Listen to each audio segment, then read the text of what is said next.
Black Magic, aka Kevin Gerald Cowell, Sr. Black Magic is a character. He is a lot of things. He is a novice, probably terrible magician. But he has only one objective, and that objective is to work his magic to help people. He wants to manifest an impossible creation, something his neighbors and loved ones want so badly, but so far they can only dream of such things. They laugh away the pain and loss to hide the tears. Black Magic, though, he truly is a foolish, insane individual. His heart is like a newborn baby that wants to love. I mean, really love everyone. Anyone that will half love him back. Black Magic is a hopeless, pitiful, wimpy romantic. But I double dog dare you to find a kinder soul. Just overlook his false bravado, because he's out there killing himself for you. He doesn't even want money. He wants to give it away. Well, not all of it, but a whole lot of it. Enough to feed and shelter and medicate as many people as he possibly can. He wants to live on strictly nothing but peanut butter and dehydrated cherries and fresh California walnuts, and only drinks water and coffee, so his grocery bills are very small. I would say his only possessions are a rehab-donated acoustic guitar missing a tuning key and the WWE Network.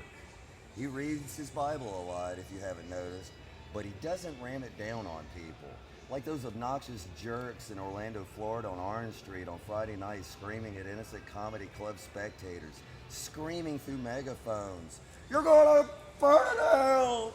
I always thought that really sucked. Anyway, he's a weird guy that means well.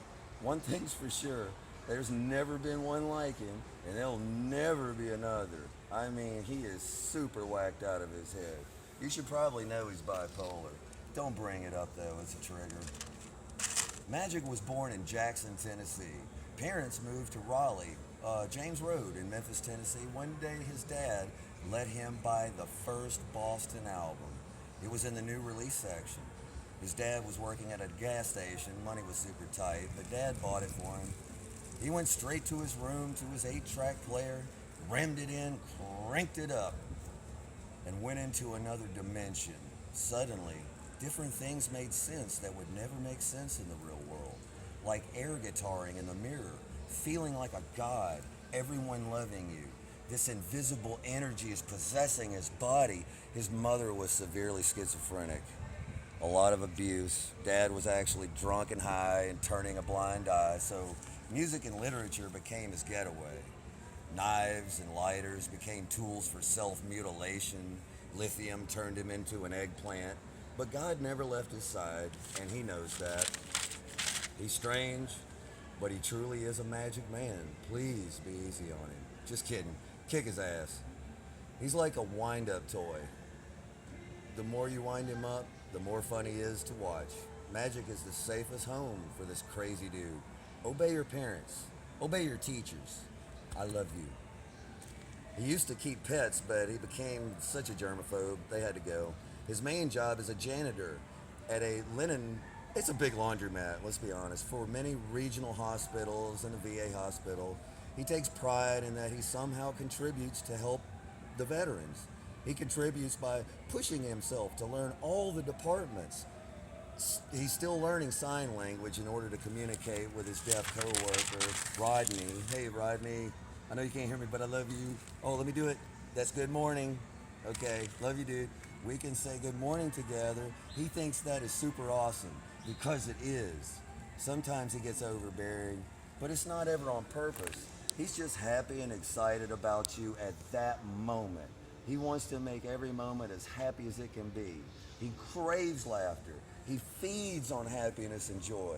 For some reason, he thinks he can get the world's attention in a good way. For some reason, he believes what he's saying. All these outlandish ideas and pipe dreams, all these ridiculous characters, all of this constant state of evolving and improving. He used to be very fragile and naive. He was an introvert, studying music by himself for most of his childhood.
My back is in bad shape, guys.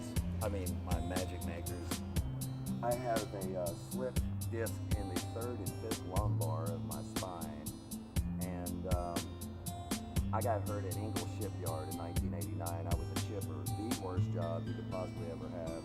I didn't have to be in the Boilers Makers Union because I was just a grunt, chasing behind welders, grinding behind them, you know, on the bulkheads and things, and I fell through an unfinished floor and metal floor in a battleship, and that was one of the many times I've been dead. I'm probably the only person you've ever met who has been dead and doesn't think it's a big deal, because it's not a big deal. It's one of the easiest things you'll ever do. Just don't do it, because you're going to miss out on all the fun that you're going to have if you start smiling. It's not hard to start smiling. If something is bothering you, kids, throw it away. You don't have to. You have the control to change anything you want around you, babies. Just don't do it. Smile instead.